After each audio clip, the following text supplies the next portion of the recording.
Dude, Talk to Skylar? no. Because I remember he was the guy. In Denver. I think he lives in Denver, I think. Dude, tell so listen, this is the 20-minute podcast for 20 years of Stoked. I have Jeff Gates, the owner of Uncle Funky's. I have Uncle Funky's himself, skateboard shop in New York City. How long you guys been around? How long? Since 2006, out of the apartment for a few years, and then we've been at this location since 2011. That's incredible. Dude, it was your dream. Yeah, and it still is. I mean, it's funny. Somebody asked me yesterday, I was joking about Gen X, that we don't really have like retirement plans, that, if I keel over back here behind the counter making a skateboard, I'm good, Yeah. and to do your dream job and to be able to do it, physically and mentally able to do it, I should be so lucky. So we met because of Bobby Babbitts, who ended up being a longtime board member. Okay, she's still in Colorado? No, I think she moved to Florida. Dude, could you lower the camera? Because right now it's I can't see your whole face. Yeah. Oh, sorry. How's that? Yeah, it's perfect.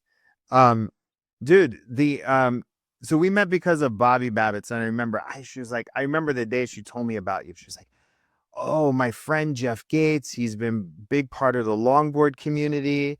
And then I remember we connected, and then you were just planning your first art show. And I have to say that you're the reason why we are into art, period, like ever.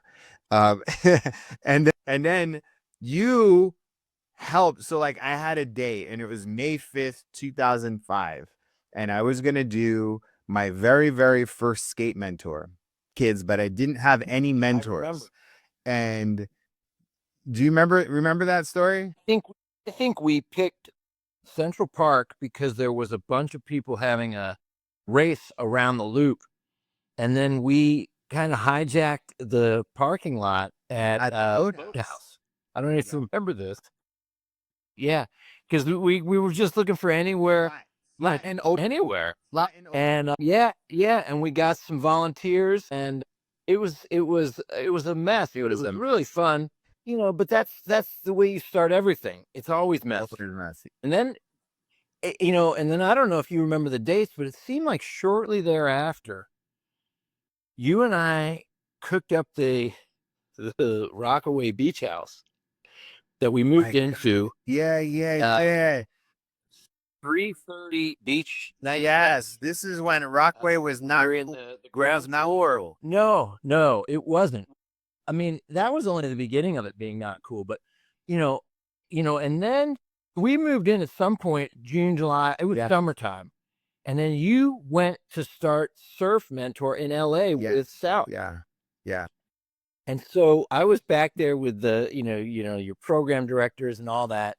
And we had the surfboards stored, and the parks guys were coming to pick up the surfboards in the morning and schlep them over. Oh, we convinced the New York City Parks Department to transport surfboards for us, and that were out of an apartment. And one day we rented. So let's be clear.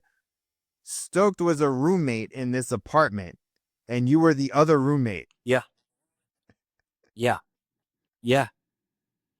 And one of the bedrooms, because you were gone, so I think we used your bedroom to store all the foam. Yeah, well, I wasn't living there then. I was living in the city. Remember, I was living in the city. Okay, but then at some point you took off to LA. I mean, you were out there, because when I remember, I thought you were going to say, ultimately what happened is I think you had to broker with the parking department to open up Beach 60, because we were getting harassed. We were getting pretty much terrorized over there at 90th on the weekends.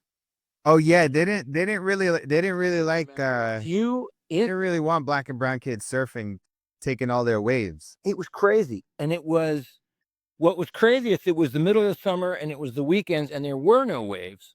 It was like knee high at best, and we were pushing kids and we were inside pushing kids in. It was the locals there. They were throwing rocks at us, at the volunteers. When we had the EPA out there, we were doing what would you do Yeah, cleanups, and they were circling. Dude, screaming. I don't know if I pushed that to the back of my head, but I one guy wanted forgot about that. Well, dude, it's the reason I moved out of Rockaway, because what happened was, I think Skylar was the next older. I was the oldest guy. So when the locals started coming after us, they looked at, they were like, "Hey, Jeff, will you go talk to them?" And I was like, "What?" Okay. I didn't know, so and so I go over to this, it was like high school to me. They were this big group of really cool surfer guys hanging out with their families, and they were awful.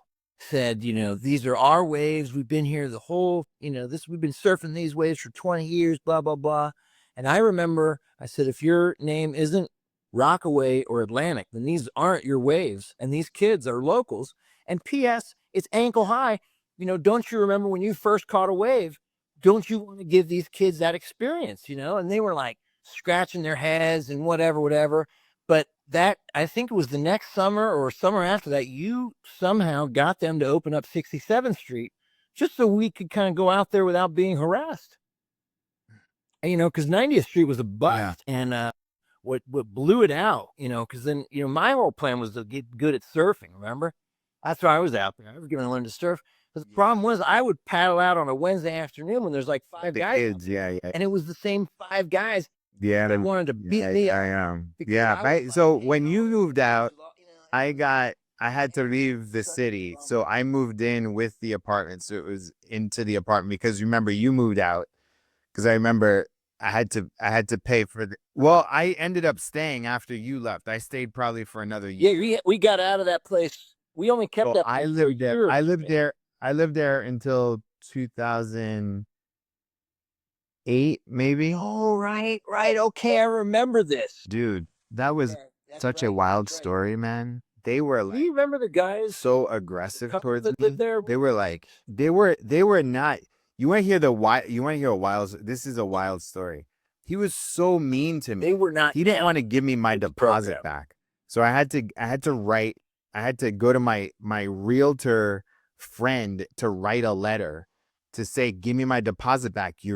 What you're doing is illegal. And he wrote me back this really condescending email and a letter. And it was so demeaning and like it was a wild letter to get. And then, dude, you want to know what happened? Bro, years later, he wrote me a message on LinkedIn and apologized. I think he was an alcoholic. He and his wife ended up getting divorced. He told me that his wife had mental illness. He was an alcoholic. They broke up. I think he went to AA and I was on his list of people to apologize. They were wild. Very weird. Okay. That explains a lot because it was a weird vibe there. But back to the point about just getting it done, that we were in that mode, I mean, even when you met me, we were like kind of just flying by the seat of our pants. Like I had gotten that deal at Milk Gallery through Rossi because Rossi was a snowboarder.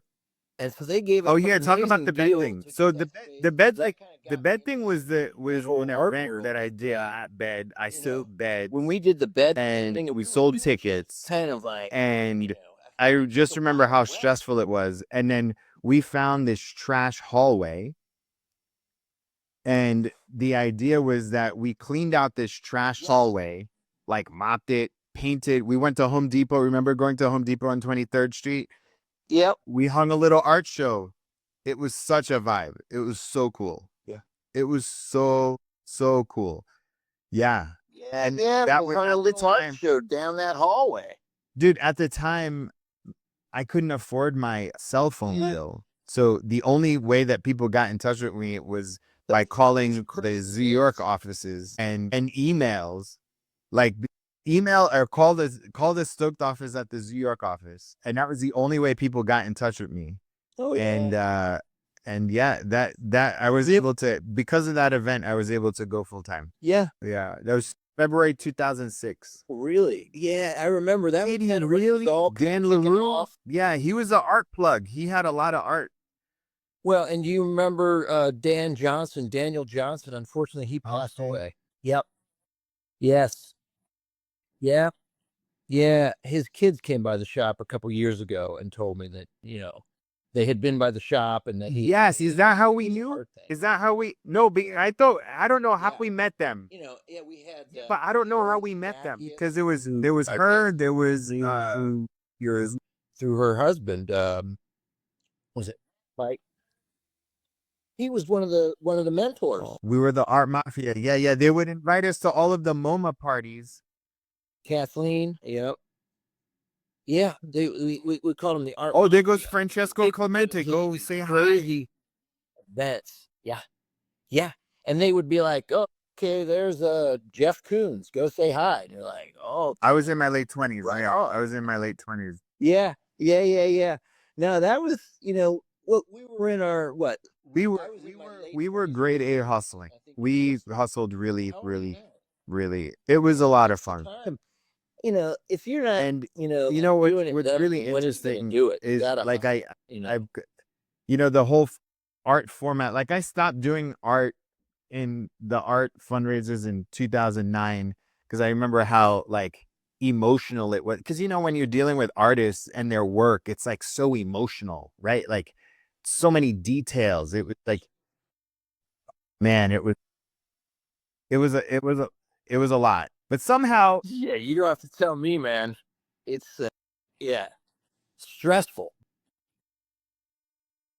Well, and trying to get commitments, was stressful because you're waiting, waiting, waiting, and it's like you're fishing and you're hoping that something's going to nibble, and that's a very stressful kind of time.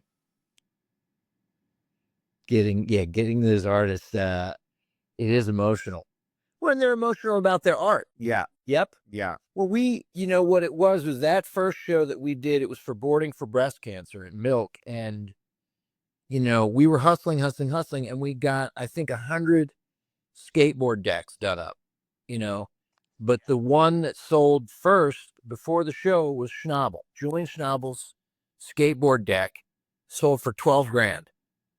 And I was like, okay, well, that's different than the 99 other that are now. We're going to try and spend that out so quickly. 2 or 3 hours getting people entertained and inspired and get them to buy these things. This one is already sold.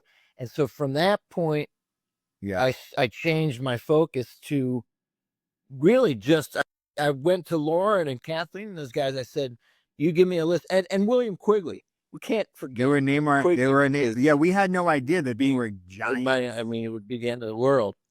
But so these guys gave me this list and I had no idea who these people were, to be honest, because, I didn't come from that world. So for me, Julian, Jeff, Do you remember going to Julian Schnabel and all these guys, see Chuck Close speak? it was like they were just a need Bum rush the stage to shake his massive hands. Yeah.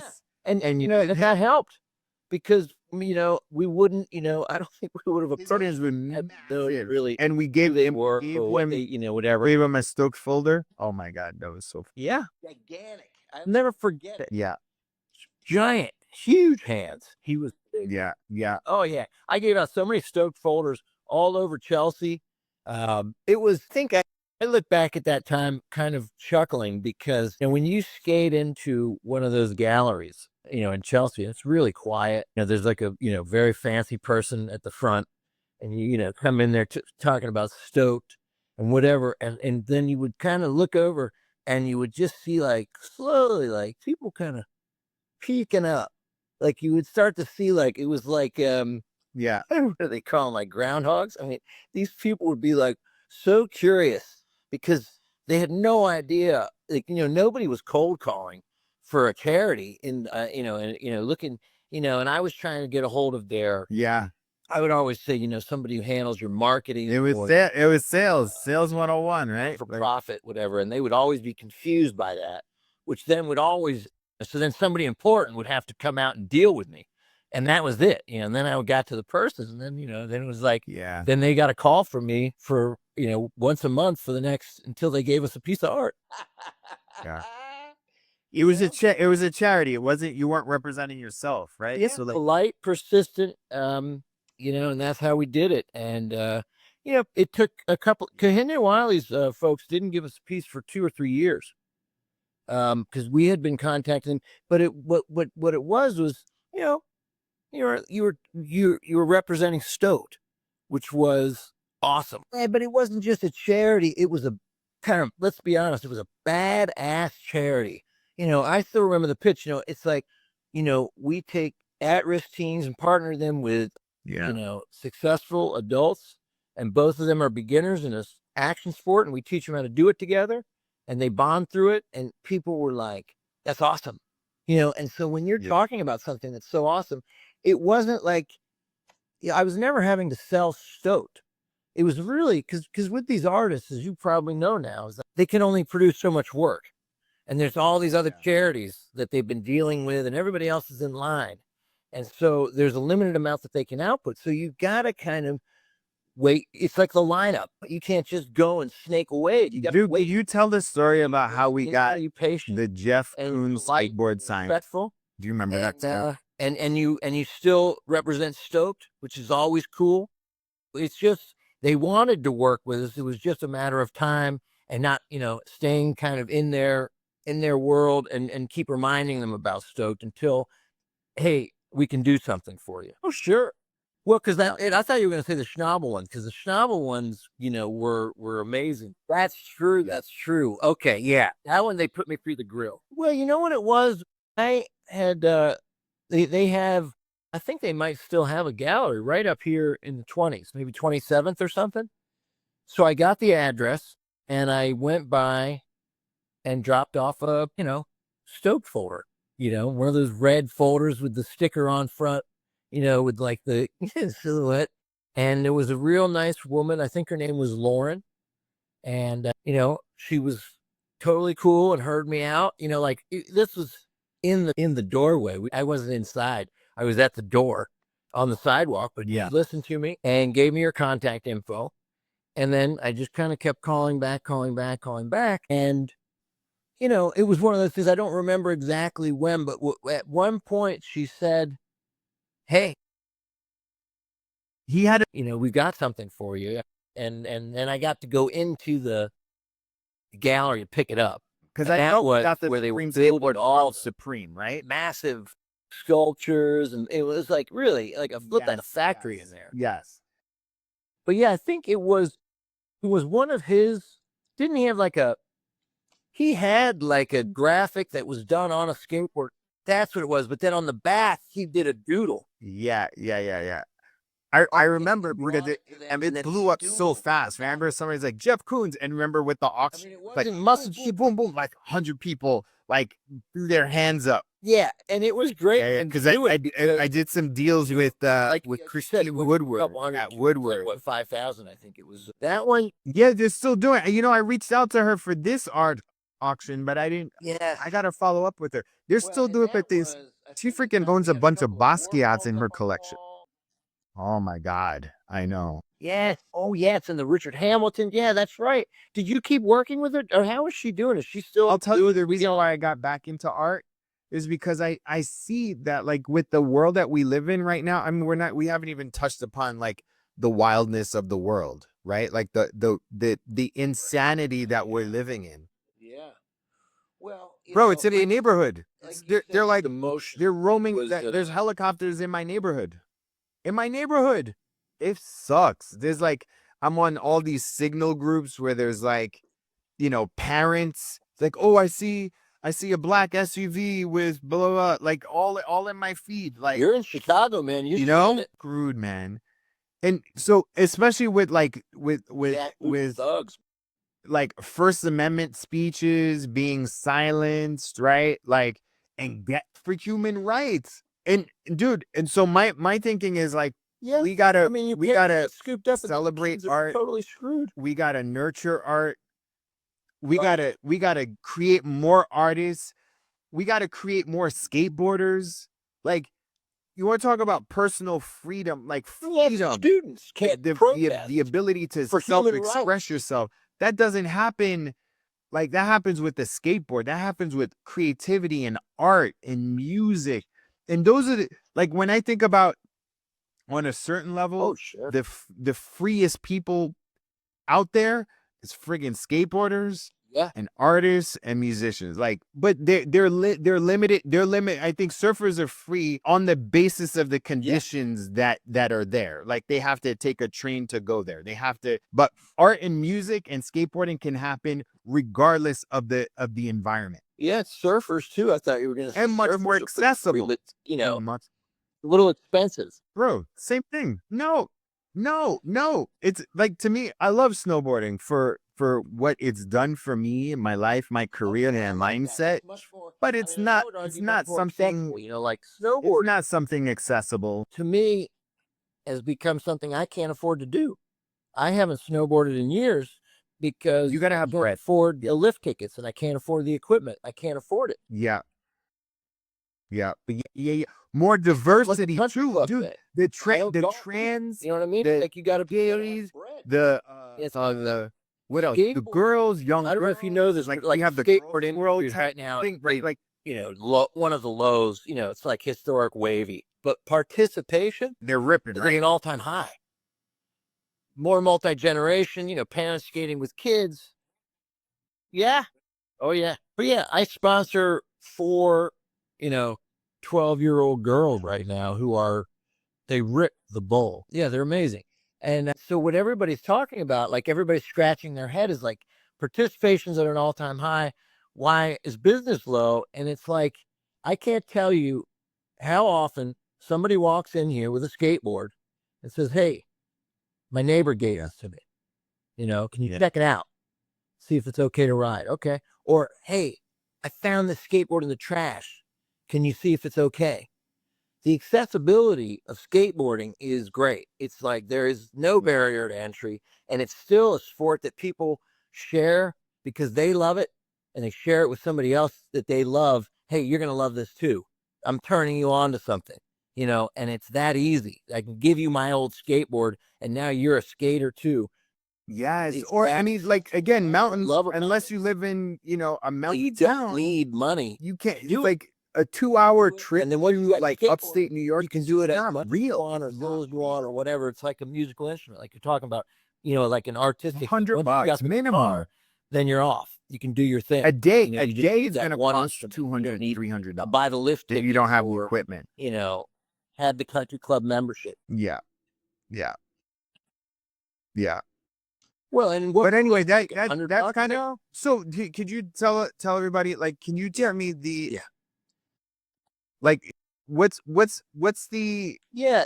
So journey you know of that's not Uncle Funky? because you know I'm eating You pizza, dreamt about sandwich, the business that you've been running. It's for you know. So ever since I met you, right? And love then you had I remember you had the apartment on what street? St. Charles? Yeah. Well, yeah, I mean, I rented out of the apartment over on 10th Street, and then over on and pretty much wherever I had an apartment, I had the skateboards in the kitchen and was doing demos out of that. You know, I was kind of futzing around, let's be honest, Yeah. you know, that during that time, trying everything, still doing the art stuff.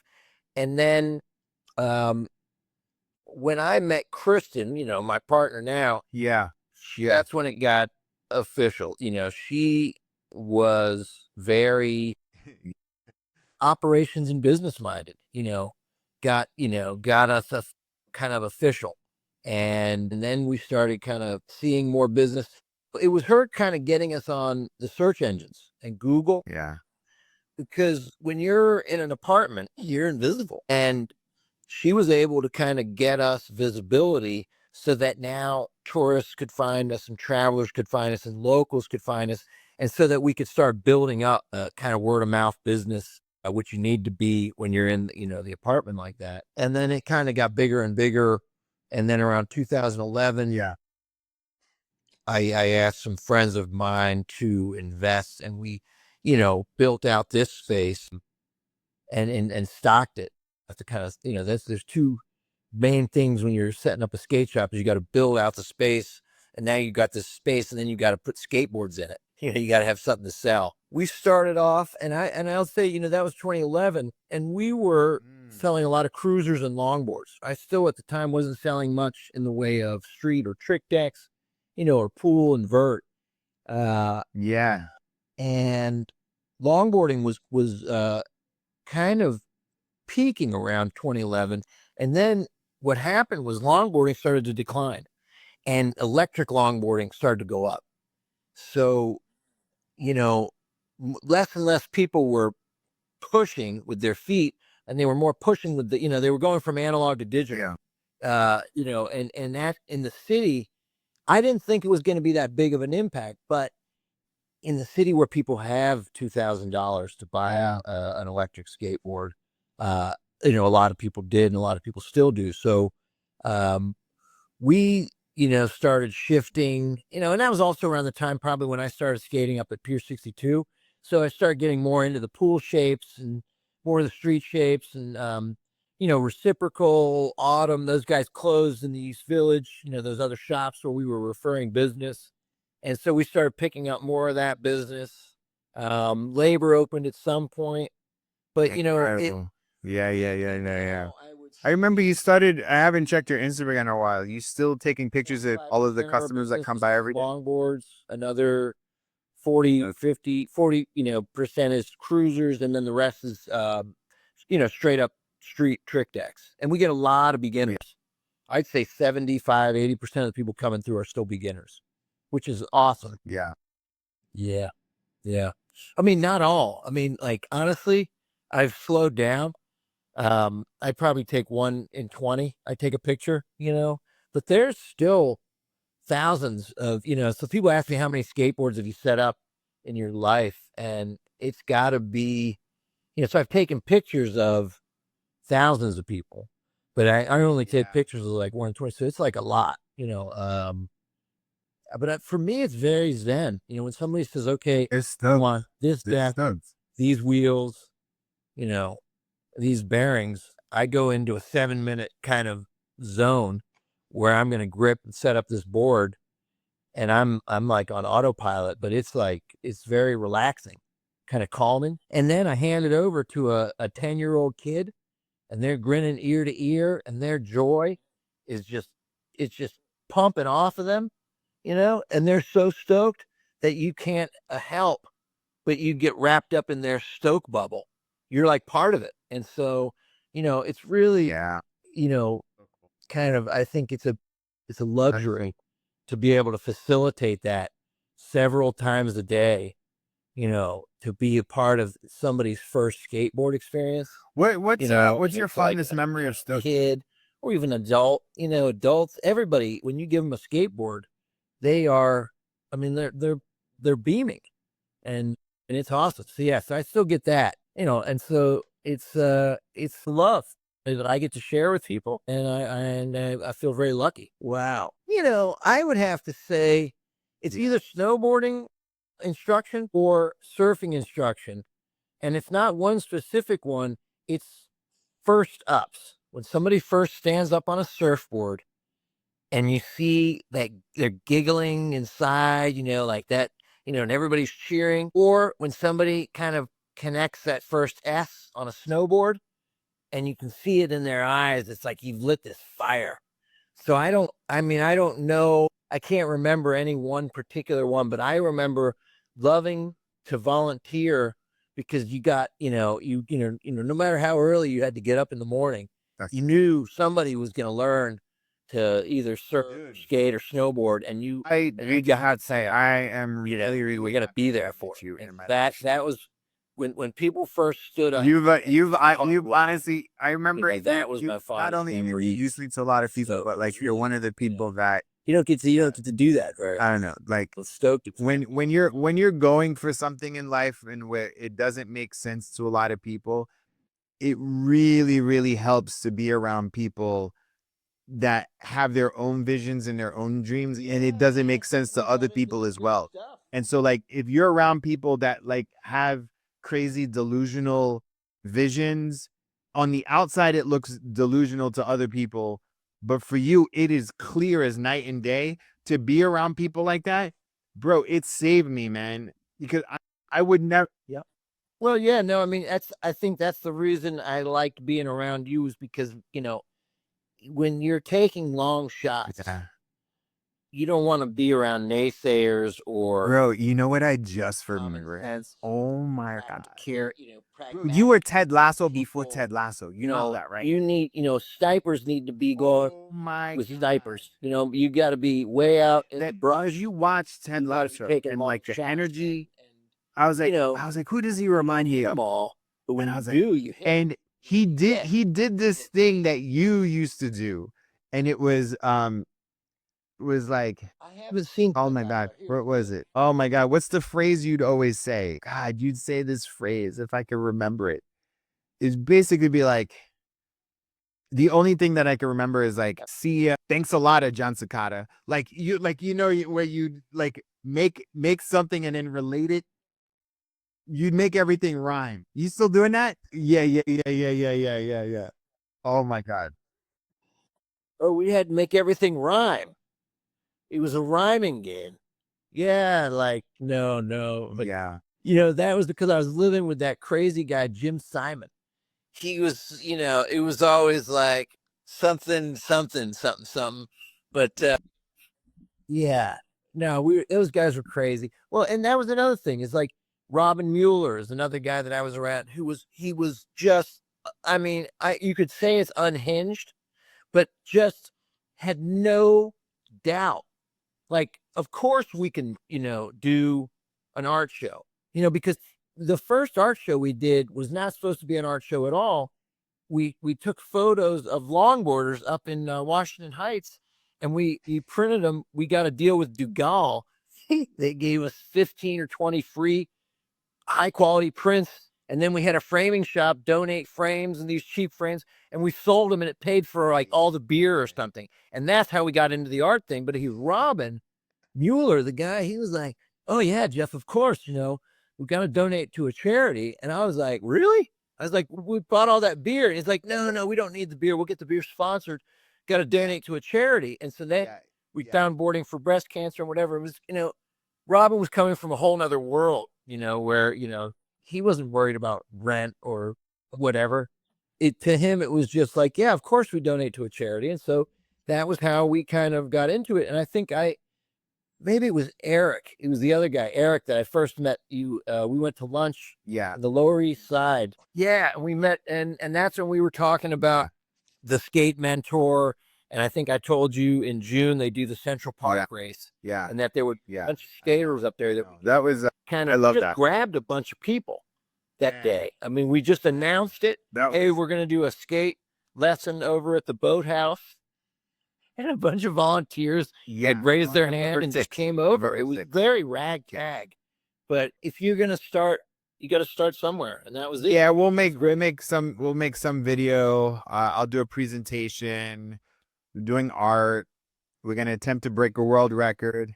So this thing on the event is on November 7th, 6th. I can send you the list if you want to do it. Feel like making some calls. That would be great. The clips and stuff and make a. Oh no, this is the podcast. Do you have enough stuff? Yeah, yeah, yeah. We'll put it on social. Do we need to do any kind of specific questions? I mean, have we gotten enough? Yes, and I will see you on the 7th. All right. Thanks so much, man. I'll talk to you later. All right.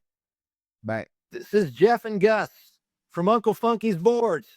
We've been hanging out with this crazy guy, Steve from Stoked, for 20 years, and we can't wait to see you guys and celebrate and have a great evening. Right on. Okay, thanks, Steve. All right, I'll see you soon.